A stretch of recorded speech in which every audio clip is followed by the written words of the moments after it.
Instead of spending time getting in the mood to work, just start working. Confront the work. People think they need perfect conditions to start, when in reality, starting is the perfect condition. You only got one life, guys. Again, if you work it right, you only need one. People who don't have a sense of purpose, a mission, and don't have a consistent routine end up digging holes in their life. And it's not always Vicodin or some drug addiction. It could come as something benign as porn, gambling, over-drinking, too much television, things that slowly chip away at humanity, things that people use to escape, vaping, binge-watching television. All of these things are digging holes in your life that ultimately you look back and you realize there's such a chasm between you and your spouse, that you and your kids barely know each other, even though you live under the same roof, that you've got this dad bod with a pot belly and pointy titties and pear-shaped. And you're like, whoa, where'd this come from? It was the absence of purpose and it was absence of routine. We need it. Otherwise, humans dig the holes in their lives too, no different than a German Shepherd would. The emotionally immature man seeks out motivation to do something hard one time. The emotionally mature man uses discipline to do something hard 1,000 times. You have emotional maturity, you realize that some days you're not going to sleep well. Some days you're going to wake up and you've got your schedule and everything's planned out and the poop hits the fan. You got to eat those shit sandwiches, right? And whether things go well or not that day, the emotionally mature man will still do what he has to do to stack his wins, to focus on his purpose. Whereas the emotionally immature man will say, well, I didn't sleep well, I had nightmares, so I'll stay in bed. I didn't sleep well, or it's raining outside, it's cold outside, I don't feel good. I just woke up and the airplanes hit the World Trade Center, so I guess I have to change my pattern of life. You have to stay the course no matter what. And it takes a high level of emotional maturity because your emotions dictate your motion. This next generation that's coming up, and I don't mean to smash all of them, but they seem like a bunch of pussies to me, you know? So because of that, there's never been more opportunity than there is right now. If you're a fucking savage and you get out there and you grind hard and you want it bad enough, you can run all these guys over, man. You can have what you want in 5 years, but there's two conditions. You have to know what it is and you have to aim at it, okay? So let's say you're willing to play that game. Might be wrong, because who knows, you're gonna get run over by a bus tomorrow, but you know, you're going to play the game. Okay, now the next step is, all right, figure out what you want. Write it down. Figure out what you could do to start moving towards that, okay? Do that with your family relationships. Do that with your friendships. Do that with your career. Do that with your education. Think about your misuse of alcohol and drugs and other things that might drag you down. You have to discipline yourself. And the issue is, well, how? That's not really the relevant question. You can pick a disciplinary path. That's why I often tell my clients, especially young people, they say, well, I don't know what to do. It's like, that's okay. Nobody does.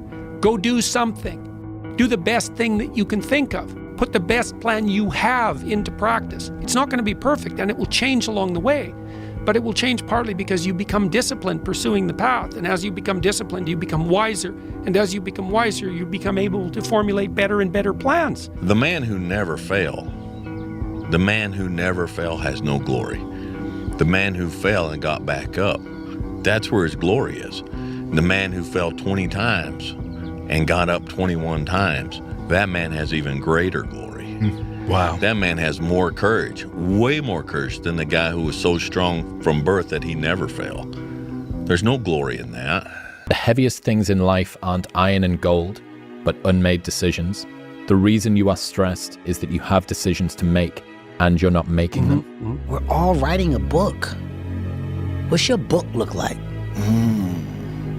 What does your book look like? Like your life is a book. You got a bunch of chapters in your book, but when they close that book, how good was the book? If your definition of success is win or lose, giving everything you've got and growing or learning along the way, then you're setting yourself up for success. I really think the biggest cheat code in life is just going after it and not being concerned of whether or not you fail at one specific task. Instead, understanding the big picture, what your long-term goal is, and knowing if you keep driving forward and never quit, in the end you will succeed. It is so easy to beat people today. They are so soft. They have no work ethic. No one can stick with anything. Everyone's distracted. They're on social media. They're counting their notifications because they can't stick with shit. They can't say no. Your excuses will destroy you and take everything that you ever wanted from you if you let them. Your biggest enemy is you. My whole book is about you battling yourself. People don't understand it's you against you. The only person that gets in your way is you. I had to invent a guy that can take any pain, any suffering, any kind of judgment. I had to build this callous mind, and I built it through suffering. If my life was a movie and someone were to watch it, I hope they'd be inspired to take risks, not just risks to achieve success, but embrace feeling, both pride and shame, fear and excitement. Personally, I want to experience as much life as possible, and that only happens when you embrace the highs and the lows. No one's gonna come to help me. No one's gonna come to help me. It's me against me, period. And so I had to man up, and I said, the first thing I gotta start doing is facing every fear I have, no matter what the it is, man. And these things would keep me up at night. No one, people who are hearing this shit, they will never really understand and grasp when you face these things and so many things, how they keep you up and haunt you at night. But if I'm feeling bad, that doesn't mean I'm doing bad. That doesn't mean I am bad. That doesn't mean that I can't still take some action. Because yeah, nothing changes and nothing changes, man. Yeah. I don't care how good you are in anything. You don't have discipline, you ain't nobody. Right. You're nothing without discipline. Because you give up under the slightest struggle without discipline. 100%. I mean, discipline is doing what you hate to do, but do it like you love it. Doing what you hate to do, but do it like you love it. Nothing's permanent. Nothing's permanent. That's why I'm always big on, you have to keep what you want to be in the front of your mind, because you're going to always lose it within the suffering. Unchosen suffering is going to happen in life. Your parents are going to pass away, loved ones are going to die, your relationships are going to break down, your body is going to fail you, you're going to become ill or sick or destitute. Things are going to happen that you have no control over. And the only way that you can prepare yourself for unchosen suffering is with chosen suffering. Right. You can elect to put yourself into a position to become a stronger alloy of whatever the metal is that you're made of.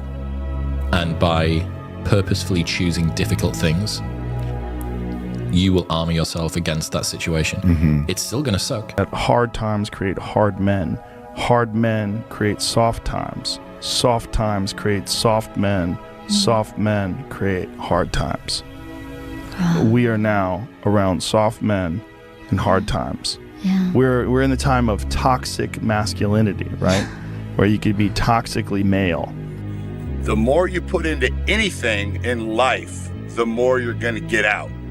Now, for whatever reason, people understand this. And they understand that the more you put into building a business, the more you're going to get out of it. The more hours you spend working on anything, the more you are going to get out.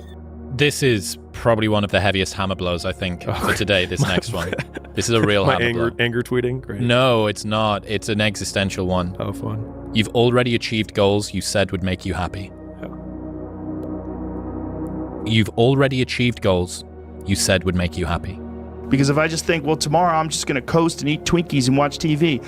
Oh, hello, sadness, my old friend. Hello, depression. Because when you're not doing anything, you feel like shit. You're 300 pounds. Where's the motivation when you can't read and write? Where is it? So how did this happen? I just did. I just did. I said, maybe at the end of this journey, there'll be something there for me. If not, I can read. If not, I'm 185 pounds. There's no magic potion. There's no, oh, let me wake up and look at some shit. No, all those words are overused. You gotta be willing to do the work. You can speak about it all day. The easiest thing in the world to do is to complain, blame, and quit and settle. That's the easiest thing in the world to do. But it takes real work to deconstruct and to reconstruct the thought process and the mindset of an individual when they're trying to change something. That's why I always say to people, what's more important, what we acquire or who we become? You're a man.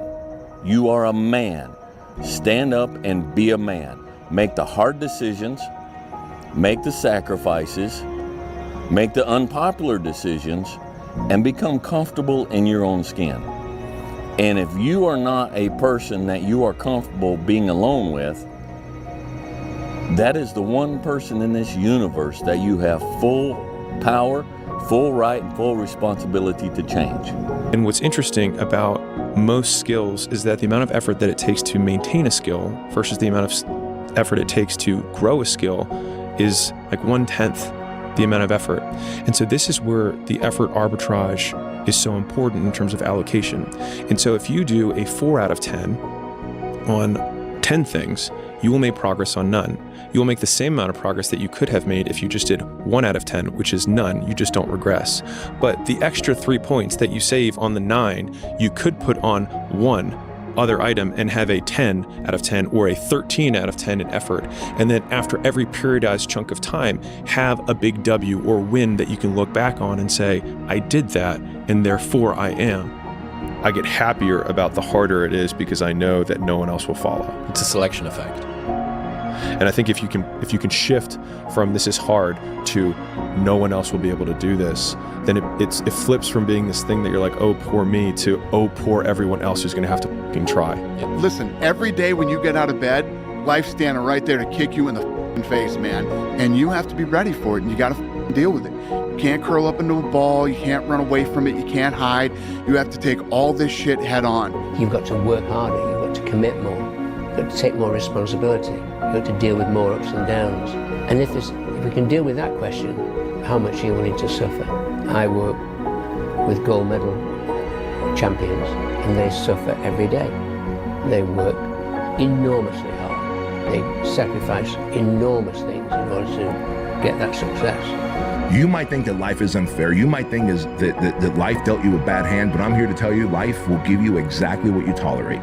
And if you've been tolerating mediocrity, you've been tolerating average, you've been tolerating this victim mentality that you're carrying, then guess what? You have exactly what you deserve. I don't deserve to be that man, but I can still do the things that can create it. And that also means that I have to go through the circumstances that would create that man, which means that if I have unbelievable big dreams and big goals, then I have to go through hard times. It's like hate. The hard times are a requisite for success. And so if you're going through hard times right now, it means that you're on the path to success. And it's not that you're on the wrong path. It's the feeling of being on the right path. You can believe you're not worthy of a thing and still attain it. You can be adamant that your efforts are going to go badly and still succeed. You can grip and grasp and fear and it ruin the enjoyment and be totally unwarranted and things still go well. You can have no self-belief and show up anyway. You can want more for yourself without knowing exactly what that looks like. You can doubt the process, question your talent, be uncertain that you're making progress, disparage your accomplishments, permanently feel like you're not working hard enough no matter how hard you work, never give yourself a break, fail to fully feel gratitude, be terrified of never reaching your goals, and still end up in a place that your 20-year-old self could not imagine you'd ever get to.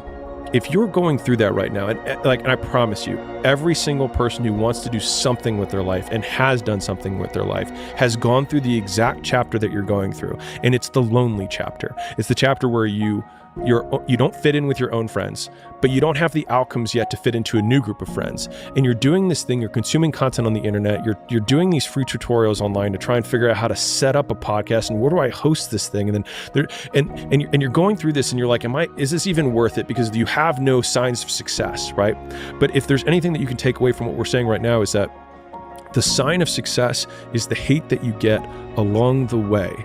And what you can't do is bend the knee to their hate and fit back into the conformity because it's comfortable and it's warm. Because like in the Matrix, when Trinity opens the door, when Neo's about to go take the red pill and he wants to get out of the car, she says, Neo, you've been down that road and you know exactly where it leads. And I know that's not where you want to be. And then he closes the door. Like right now, this moment that you're going through is Trinity opening the door and being like, you could go back. But then you'd have to remember exactly what the reason was that you decided not to go out to begin with, just because you listen to this podcast and you consume this content, and you're like, I can do more than this. 99% of people in the world are convinced that they're incapable of achieving great things, so they aim for the mediocre. The level of competition is thus fiercest for realistic goals, paradoxically making them the most time and energy consuming. If you are insecure, guess what? The rest of the world is too. Do not overestimate the competition and underestimate yourself.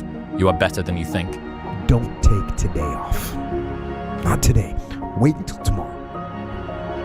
Don't give in to the immediate gratification that is whispering in your ear.